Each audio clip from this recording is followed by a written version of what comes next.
Imagine how much different your life would look 90 days from now to just go all in, to fully commit this summer, avoid distractions, and just work on the work that's going to progress you further towards your goals. That's what I've been thinking about recently, to stop waiting to feel ready, or to stop waiting until something may change, and just focus on the work right in front of me that needs to be done, and just decide right now that this moment will be different.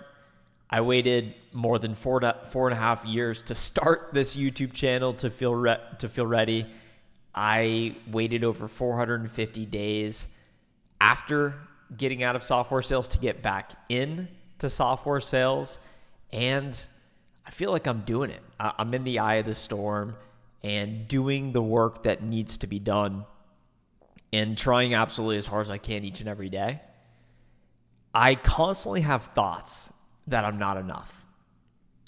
And I feel like living in a state of extreme urgency like I do is very productive, but it kind of makes it hard to relax sometimes.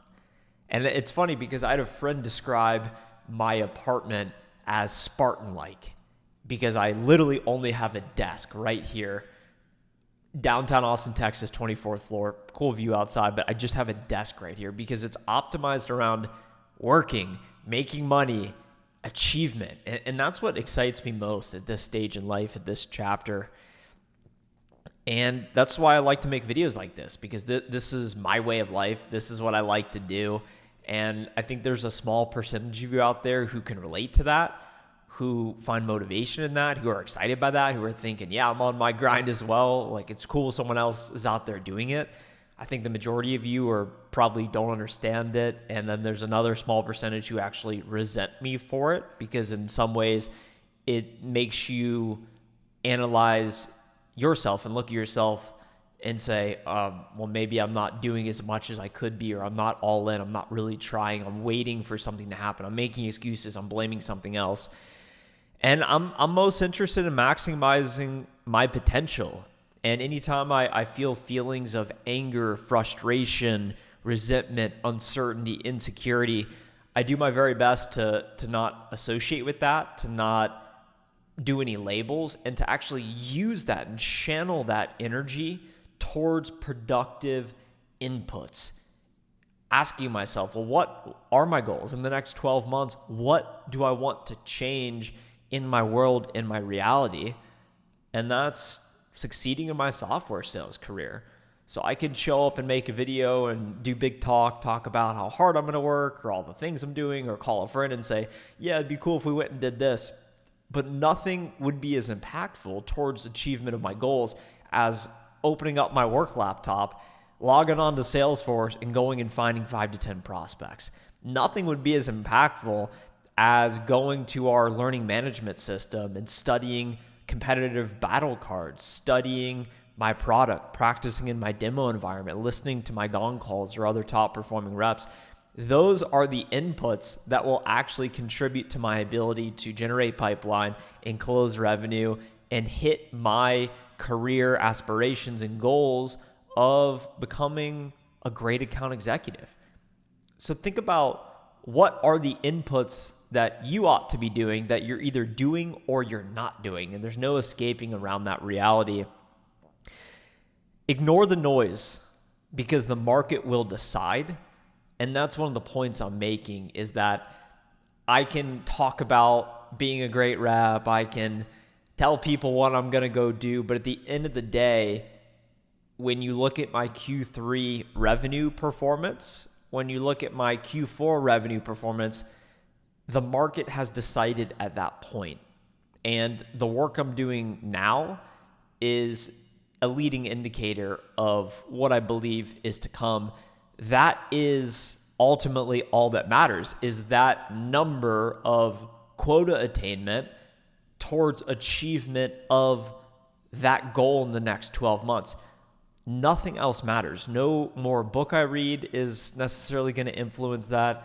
No more journaling I do is necessarily going to influence that. No more going on a hike is going to go influence that. Of course, these are all factors that contribute to your well-being and how you feel and where you're at, but I just can't get past that idea that those are the inputs that are going to contribute to the success.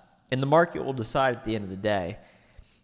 And the struggles are ultimately what make the journey worth it. Every time I listen to a wildly successful person on a podcast, like a Ted Turner, like a Sam Zell, like a Steven Schwartzman, do you notice they always have some insane adversity that they had to overcome? They tell these stories, these war stories about these big wins and these big losses.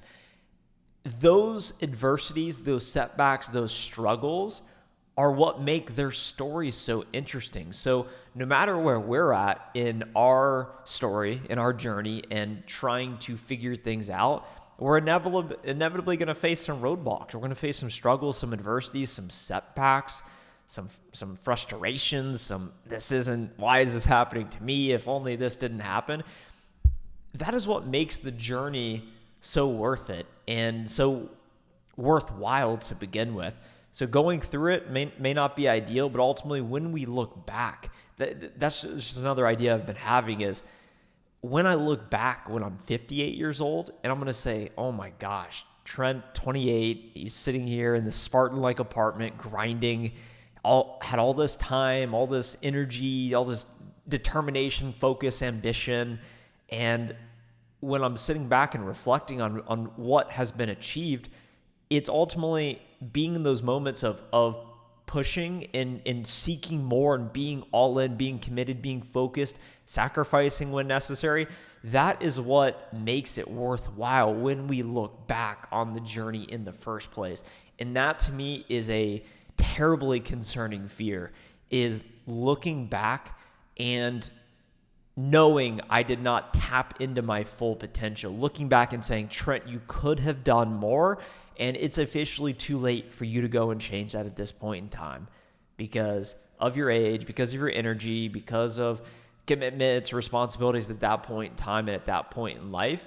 And that to me is just so motivating to think about, well, what type of life do I want to be living at that point? How do I want to be providing for the people around me? Who do I want to be associating with? What do I want to be doing? Do I still want to be living in Spartan quarters, or maybe do I want a house that's nicely decorated? My third week back in software sales was absolutely amazing, by the way. I had the chance to start running meetings and putting to use what I have been learning over these past few weeks, and it's so exciting. And building momentum is so hard to do. It's so hard to build momentum, but once you have it, recognize it, capture it, and continue building on it. It's like the snowball effect going down a mountain. It's going to keep building and building and building. I feel the momentum. I know that I'm making things happen, and I'm going to continue pushing. And the final point I'll make in this video is that self-development is the great separator over time. Self-development is the great separator over time. All of these inputs I've been describing that will directly contribute to my ability to achieve my career goals or to fail to achieve my career goals are based around development and recognizing that the person I'm becoming is a much different version of the person I am today. And there is a significant gap in my knowledge, in my beliefs, in my competencies, in my relationships. And I have so much work to do to continue to refining myself, to continue on my pursuit, which is infinite mastery of my craft and continuing to get better.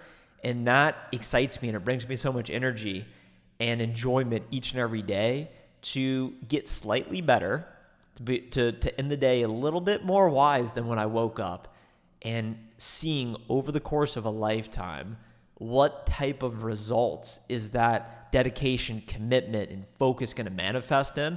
And like I started at the very beginning of this video, imagine how much different your life would be 90 days from now if you locked in, removed the distractions, stopped avoiding confronting the reality of your situation, not waiting for things to be different, not waiting for it to be a perfect time, not waiting for someone to come save you, but to accept responsibility and just start doing it and being all in. And I feel a lot more alive in this state opposed to the alternative state, which is not being all in or not trying as hard as I can. So it's an exciting place to be. I'm going to continue documenting my journey. That is 3 weeks into software sales and many, many more to go.